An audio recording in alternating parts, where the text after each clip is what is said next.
Welcome to part 6 of the final semester 1 review. So here we need to simplify a product of two complex numbers and a quotient. So starting with a, I'm multiplying 1 plus I times 3 minus 2I. So we're going to follow the same process as we would do if we're multiplying two binomials. You can use FOIL. 1 times 3 is 3. 1 times negative 2i is negative 2i, plus 3i minus 2i squared.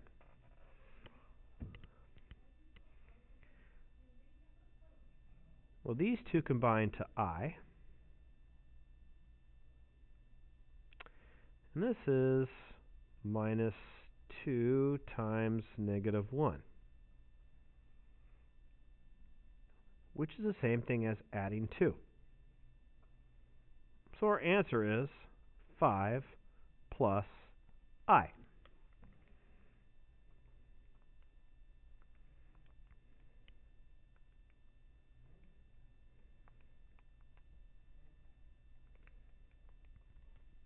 For B, we're dividing.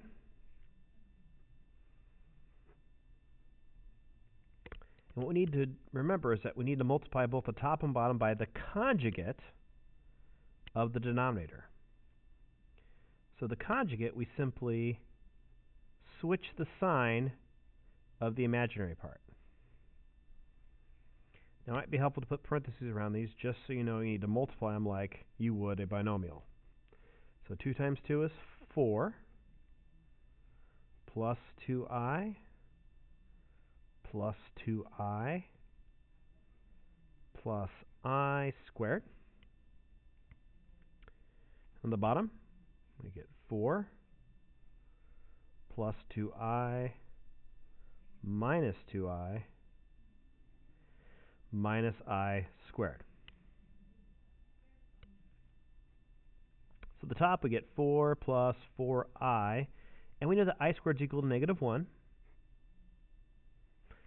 Notice that these cancel out, and I end up getting 4 plus 1. Recall that I squared is negative 1.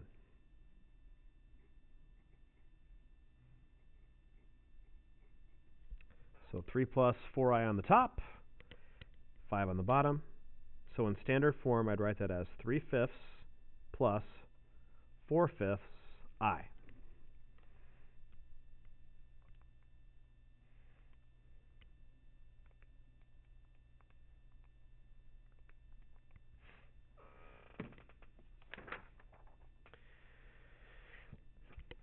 Okay, number 28. Find all zeros of the function. Well, a is in factored form, so it's a really quick process to find the zeros.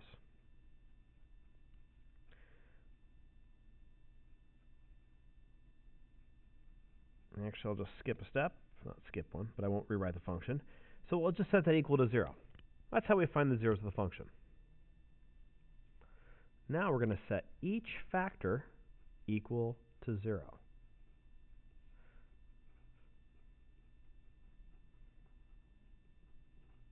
And then we'll solve for x. So the first one is 2.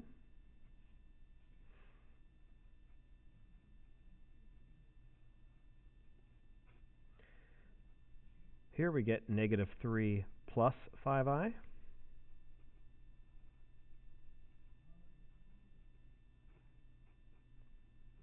And negative 3 minus 5i.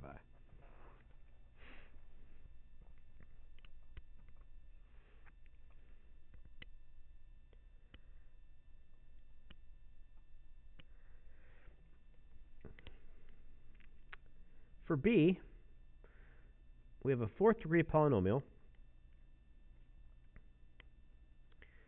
So I will let you use the graphing calculator to find two solutions.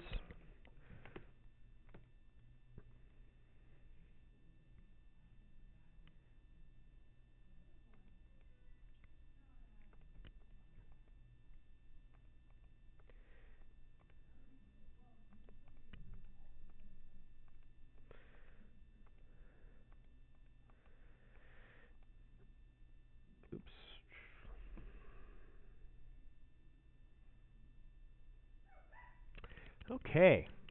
I only see 1 0 here.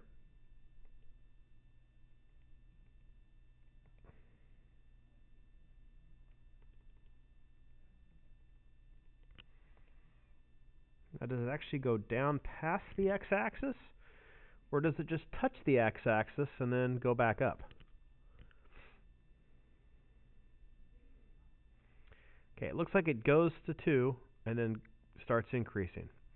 Anytime a polynomial function just touches the graph and then goes back up, it means that there's more than one root there.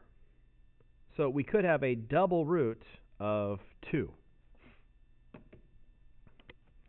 So we'll start off by dividing by x minus 2.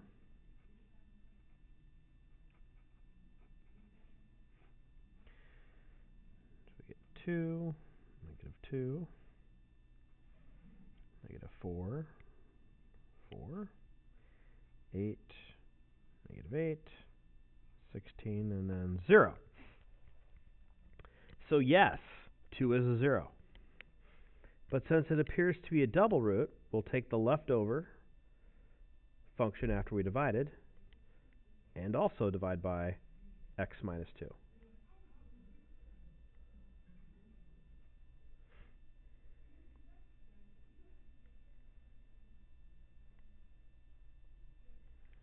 Okay. So we've got a double root of 2, and then our leftover polynomial is x squared plus 4. Now it said all zeros, not just real zeros. So we'll set that equal to 0.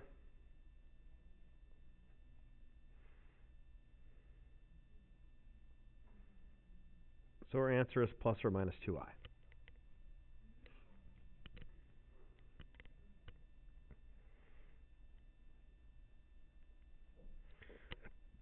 So there's the list of our zeros of that function.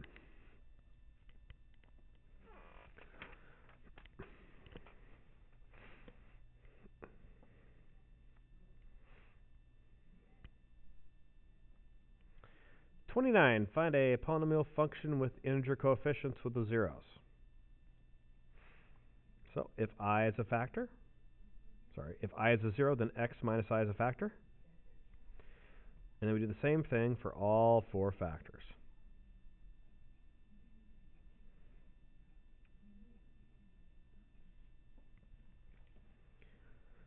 And then we'll multiply.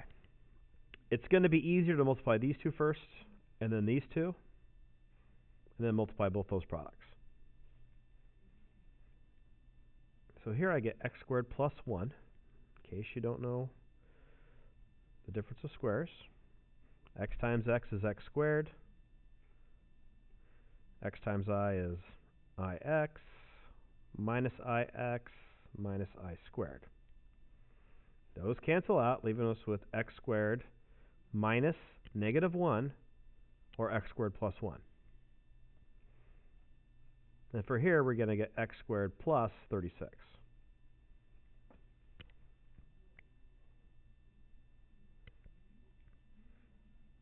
So x squared times x squared is x to the 4th, plus 36x squared, plus x squared, plus 36.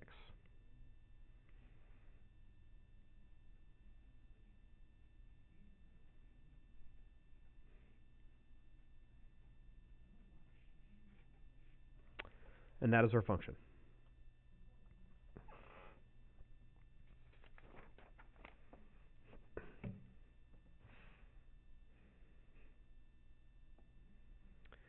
Number 30, find the domain in any horizontal and vertical asymptotes. So let's first start with the domain. There are no radicals, no logs. So all we have to worry about is when the denominator is equal to 0, because those are not in our domain. So we solve for x. We'll add 1 to both sides. Take the square root. So x equals plus or minus 1. So the domain Here's interval notation.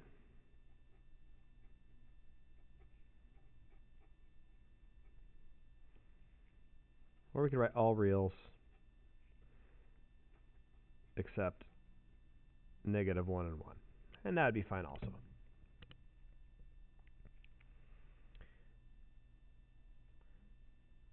Now, since this isn't a factor of the top function, these are also the vertical asymptotes.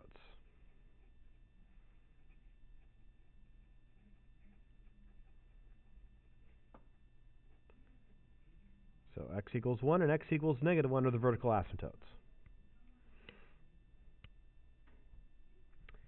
And then for horizontal, we look at the degree of both the top and bottom functions. The degree of the top is 3, the degree of the bottom is 2. Since the top is bigger than the bottom, there are no horizontal asymptotes. But because the top degree is 1 more than the bottom, we do know that there is a slant asymptote.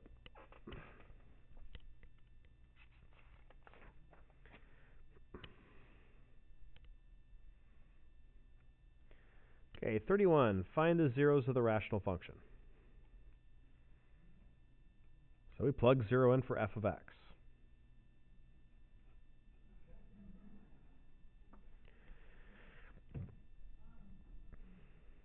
Now, there's a couple different ways to solve this.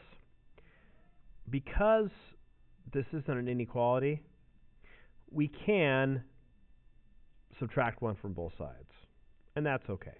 I'm going to show you the find the common denominator way, and then I'll show you the other way. So here I'm going to find a common denominator for these two terms. Well, I know one is simply x minus 5 over x minus 5, minus 2 over x minus 5.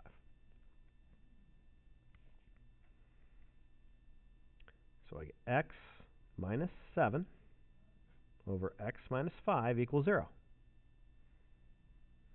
Well, we know that 0 divided by any non-zero number is 0, so we set the top equal to 0, and we get x equals 7.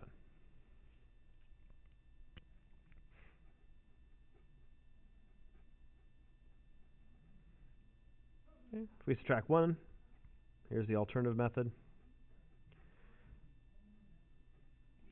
Here I'd probably multiply both sides by negative 1 and get 1 equals 2 over x minus 5. Then we can multiply both sides by x minus 5.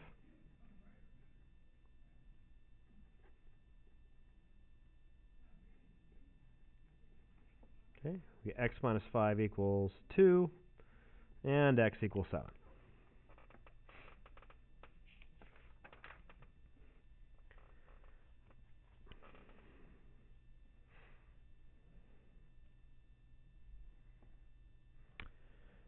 Okay, number 32, this will be the last one of the video. We're supposed to find the intercepts, vertical asymptotes, horizontal asymptotes, and slant asymptotes. So for the y-intercept, we find f of 0. So f of 0 would be 2 times 0 squared plus 1 all over 0. Well, we can't divide by 0, so there's no y-intercepts. For the x-intercepts, we set f of x equal to 0. So 2x squared plus 1 equals 0. Now, you may see a problem with this already. You get x squared equals negative 1/2. Well, when you take the square root of a negative number, you don't get a real solution, so there are no x-intercepts. For vertical asymptotes, it's when the denominator is equal to 0. So we get x equals 0. We do not have a horizontal asymptote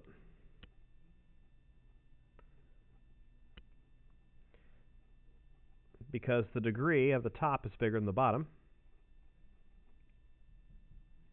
But since it is one more, we do have a slant asymptote.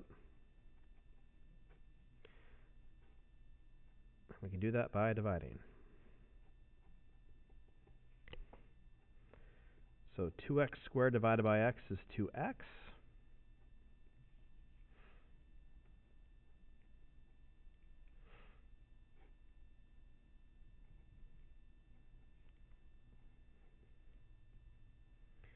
We have nothing here. So the remainder is 1. So y equals 2x would be our slant asymptote. We'll start off with number 3 on the next video.